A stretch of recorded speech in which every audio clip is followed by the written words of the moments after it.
Good morning. It is. So if we can be, do, or have everything that we want to get ahead of it, how can I use that to help breathe away resistance or eliminate the things that are maybe holding me back? Because when you meditate, you quiet your mind, and when you quiet your mind, you stop thought, and when you stop thought, you stop resistant thought, and when you stop resistant thought, you have access to what's in your vortex. So how can I carry that on through the day and not just for that 15 minutes? Well, maybe you can't, but you don't worry about that, because that is resistant thought. Next. Just catch a snatch of it here and a snatch of it there and a snatch of it there. Just do your best. Just tilt the scale just a little bit. And it won't take long, because you see, right now to you, it just sounds like someone excited about something who seems like they know what they're talking about. But when you take the time to meditate or to make lists of positive aspects, and you are certain, or you feel pretty good that you are resistant free, and then an idea bubbles up or roars up from your vortex, and you follow through with it, and you receive the immediate reward of feeling great. That's the first thing that will happen. A moment of clarity, or a moment of insight, or a moment of euphoria, or a moment of interest. Doesn't matter what label you give it. It feels really good to you. And then another, and then another. We're not asking you to expect it to bubble up and manifest.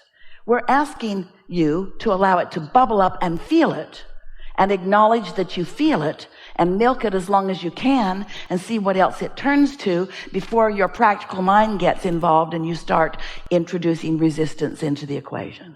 That's the game you want to play. How long can I go resistant free? But even when you play that game, now you make it resistant right from the get-go, because you're trying to be perfect. You don't have to be perfect. You don't have to only think pure positive thoughts. Your contrast served you. That's how all the ingredients got into your vortex. And your inner being knows what that all adds up to. The lifetimes of glorious experience that adds up to. We called this gathering for a while the science of deliberate creation, but you were too heavy on the thinking part. And then we began calling it the art of allowing, the art of receiving, the art of every now and again getting into the receiving mode so that you can receive an impulse about something. Don't you have experiences that you could tell one another about how you cared about something? Maybe something caused you to worry about it, and you cared about it, and then you were carefree, or maybe you don't even remember that part, but you turned a corner and there it was, and it just felt like it came out of nowhere. And we want you to know that things are ready to come out of what you think is nowhere all the time. Great ideas are ready to come out of what you want to call nowhere, because they're not coming out of the tangible piles that you've been gathering. They're coming out of the intangible, non-resistant, well-stocked kitchen, stocked by only the ingredients that you want. And so it's about getting into the receptive mode is everything. But in order for you to know how important it is and feel the power of it, first you have to accept that your life has been serving you, and that you've put many decisions and requests and goals and hopes and dreams there, and that they are ready for you. When we say, you said it back to us, you can be or do or have anything that you desire, and you've been putting it into your vortex in bits and pieces, but you don't have the ability to look into it and see everything that is what you want to call potential. We want to call it a done deal. And your inner being will inspire you according to your path of least resistance. Let's say that you have something that you really want, but you are really thinking in opposition of it. And your inner being knows that you want it and knows where you stand vibrationally. Your inner being will offer you impulses that will guide you around your resistant thought. You did that with your children when they were little. Do you remember? When you knew that there was that thing that they always wanted to do in that store, do you remember you never took them down that aisle? You always took them on a path of least resistance, a path that you felt would be a more comfortable experience for them and for you. And so it's the same sort of thing. Your inner being knows. Do you meditate? Do you? Do you quiet your mind? And have you heard from us here today? Do you have a sort of renewed interest in the power of that quieted mind? We'll talk more about meditation if you want to. You want to? What do you want? I do. So quieting the mind, sometimes thoughts come to me, things. Well, here's the thing. Let's say that you woke up and you were thinking about something. It could be positive or negative. Let's just say you were thinking about it. Now let's say that it's not all that positive. Then you check your email and there's more about it in there. And then you turn on the television and it's kind of like that too. And then you call a friend and you kind of get some stuff going as you are facing reality and pointing out. Esther hears it on the airplane all the time. Business people talking to their coworkers or calling their coworkers about things that they're trying to hammer into place. And she just puts her earphones on and puts her pillow on and focuses into her world and out of that, because it doesn't take very much of that focus before off you go. So if you're in that sort of momentum, that's not the best time for you to say, I think I'll meditate, or I think I need to meditate, because you will have a very difficult time quieting your mind under those conditions. Those thoughts already have enough momentum going that's when the lobotomy would be more helpful, or a nap. We would meditate when there's the least amount of momentum going. It's sort of like, have you ever felt like you really needed to sleep, but you couldn't sleep? And the harder you tried to sleep, the more you couldn't sleep. Well, meditation is like that for you. You say, I need to meditate, I really need this, but you can't, because you're focused on what's holding you away from it, so it's what's getting bigger. So what you do is you wait for a sort of clear space, and that usually comes earlier in the morning. Maybe it comes after your kids leave the house. Maybe it comes when you're finally alone in your car somewhere. You could pull under a tree. You have to find a quiet space for it. And the earlier in the day, the better. But you'll get better and better at it. It's just a matter of focus.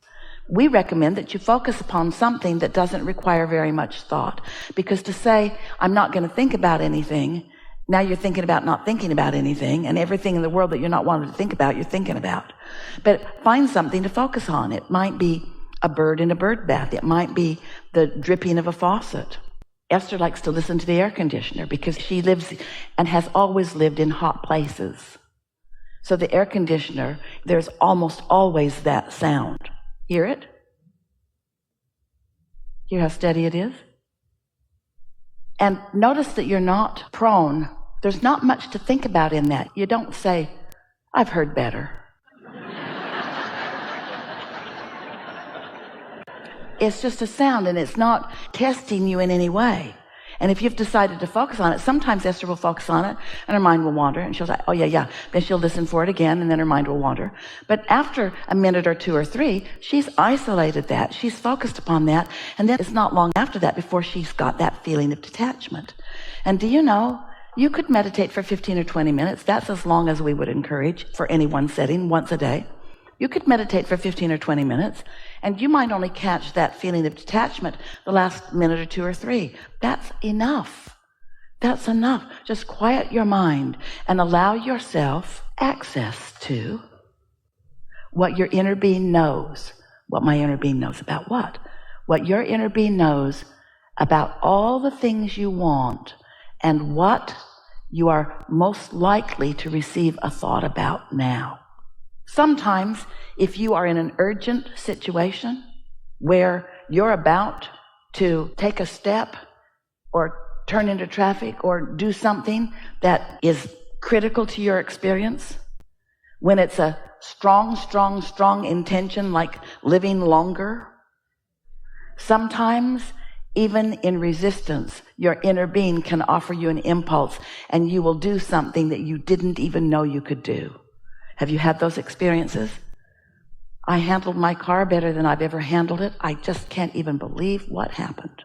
But it's so much easier to prepare yourself to be in the receptive mode. It's so much more fun. You have so much more control. So did we answer your question about meditation? Just one other question. Does Esther receive lists? That's the way I'd say it. But during meditation, do things come to her to do this? Get an impulse to do that, or write this down, or if you're there, you're not really detached. Esther knows how to get into that receptive mode, like right here and now. She's in the receptive mode. So she's quieted her mind. She's allowed her vibration to rise to the frequency of us. So she's vibrationally compatible with us. and every intent we have, she's translating. And so you might say that. We don't offer her lists of things to do. She's the list maker. We're usually wanting to inspire her not to feel the trauma of the list. The list overwhelms. The list is all about action. The list is about puny, paltry, mediocre creation. That's not what we teach. You're not ever going to get a list from us.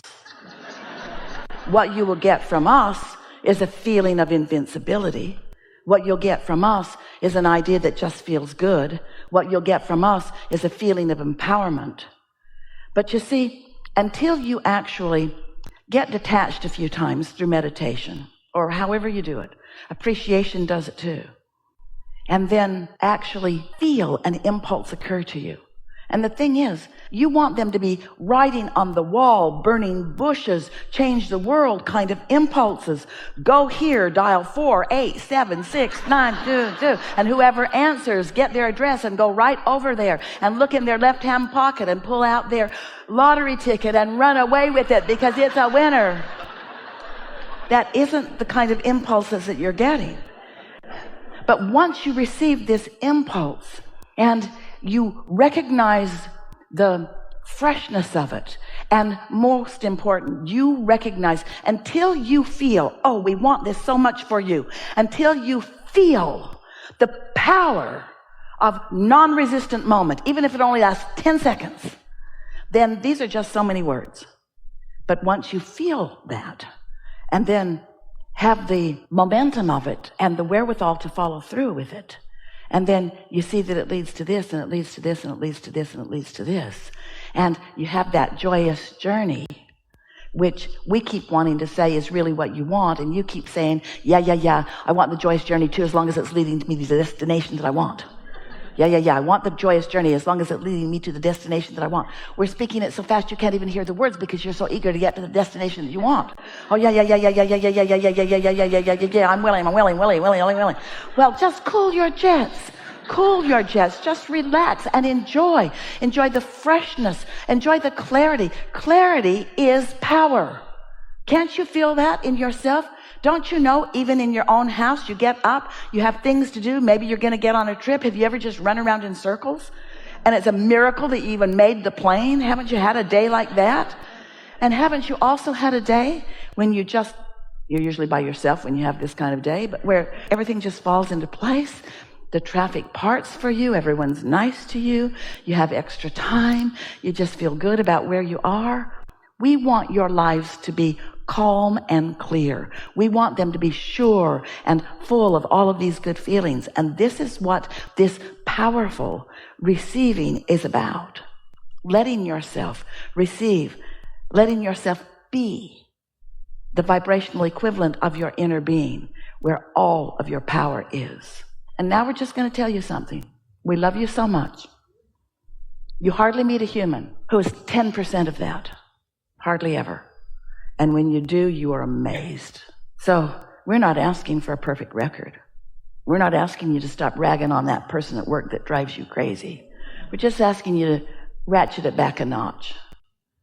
And we're asking you, in addition, look for some positive aspects too. We're not asking you to meditate all day. You couldn't if you wanted to. Some try it. It's not what you want to do. It's not what we want you to do. We're just asking you to find 15 or 20 minutes and do your best to find a moment or two of detachment, and then notice what happens next. We want you to introduce yourself to your power. We want you to get hooked on it, because you came as creators. You did not come as regurgitators. You came as creators. You did not come as defenders. You didn't come to fix a broken world. You came to create a world that is delicious to you, you see. Did we get to your question?